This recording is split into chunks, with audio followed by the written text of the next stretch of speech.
have faith in your power and in my love for charity. But I'm gonna need all your strength for what I have to do. Miguel, what is going on? What are you planning to do that requires so much strength from the Lord?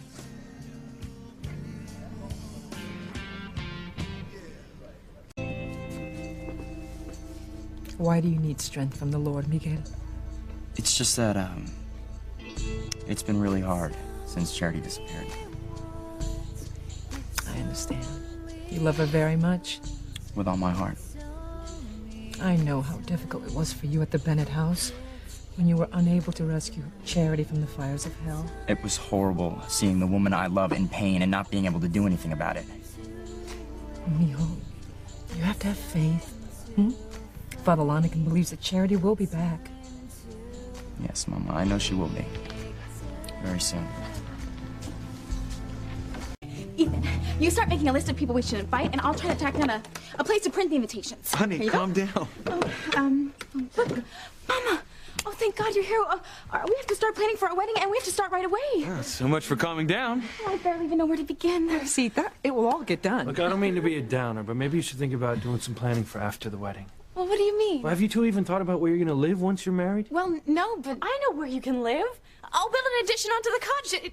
It'll be perfect. Look, that's sweet of you, but I can't let you do that. Of course you can. It would be my pleasure. No, look, I need to start building my life on my own. I'm not a Crane anymore. I can't live on the Crane estate. Well, you can always stay here. No, absolutely not. Thank you for your hospitality, but I need to provide for Teresa. I need to give her a place of her own. Ethan, I will be happy anywhere that I am with you. Well, unfortunately, happiness doesn't pay the rent. Do you even have any work lined up? Not yet, but I have set up some interviews. No, you'll have no trouble getting a job as an attorney. Once they take a look at your impressive resume, they will hire you on the spot. I haven't even made up a resume yet. Well, you probably should. It's the first thing an employer's going to ask for. I know. It's just, Cranes have never needed a resume. Don't worry, Ethan. We'll help you. Of course we will. And you know what? I have a resume program on computer. It'll get done in no time.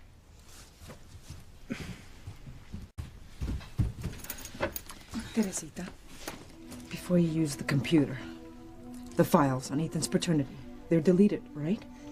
Of course, Mom. Right. Because it would be a disaster if he found out that you knew the truth all along. But I don't understand. I thought you wanted me to tell Ethan the truth. Well, I do. But I think it would be terrible if he found out by accident. He would be very angry with you. Well, there's no need to worry. The files are definitely not on my computer anymore.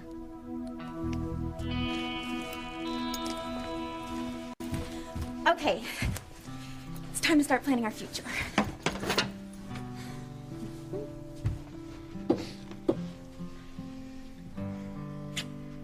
Ethan and Teresa are so lucky to have a future together. What does my future hold with Luis? Okay, the program's up and running. Where should we begin? Ethan, you received a ton of honors from college and law school. You should definitely point those out. That's a great idea. Yeah, well, from what I've seen, employers are usually interested in actual work experience. Well, I've really only worked for Crane Industries. I mean, even during the summer when I was at law school, I worked with grandfather, Alistair. Well, Crane Industries is certainly an impressive name to have on your resume. Yeah. You have any idea what kind of recommendation Alistair would give you? No, not really. But Julian and Alistair usually only save kind words for those who share the same last name. Crane.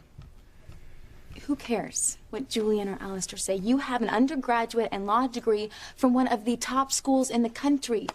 Who wouldn't hire you? Teresa's right. All you have to do is set up some interviews.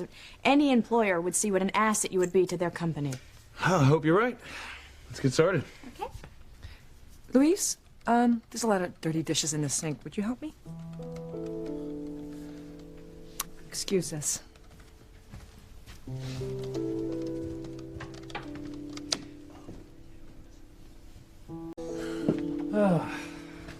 Cleaning dishes. And that was always your code word for serious talk. So what's going on? Well, Sheridan seems upset. Is everything all right? Yeah, sure. Everything's fine. I know you well enough to realize when you're not telling me something. All right. I took Sheridan to Sally's House of Noodles. And we took the love noodle test. I remember when your father and I passed the test. Everyone said that if two people were meant to be together, the noodle would stay intact until the couple ate their way all the way to the middle and then kissed. Fortunately, our noodle broke. To add to that, she got this fortune cookie that said she was ever going to have children with the man that she loves. Oh, that's terrible. Sheridan's been so hurt, and she's always feared that she would lose her true love. I tried to tell her it meant nothing, but nothing helped.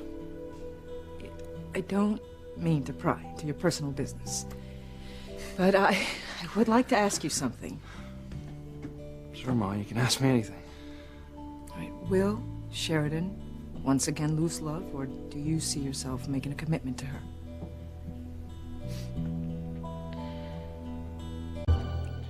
Luis, do you see a future between you and Sheridan?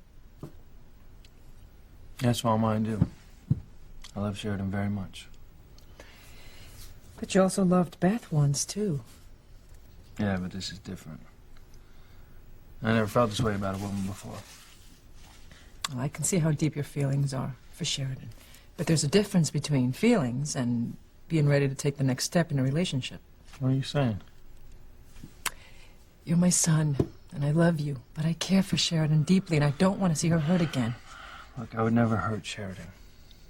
I know you wouldn't hurt her intentionally, but, you know, Sheridan's been through so much in her life, and she's fragile emotionally. She needs stability, commitment. Do you intend to provide her with that commitment? I'm sorry, I don't mean to pry.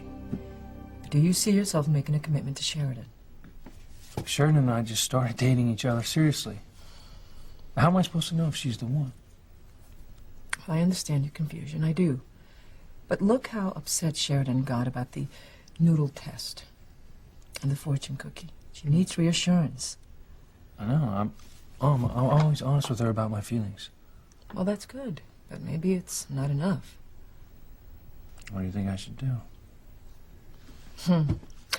As much as I would love to help you, I think this is something you've got to do on your own. You've got to listen to your heart. But I will say this. If you don't see yourself making a commitment to Sheridan, tell her now. Don't let her get hurt.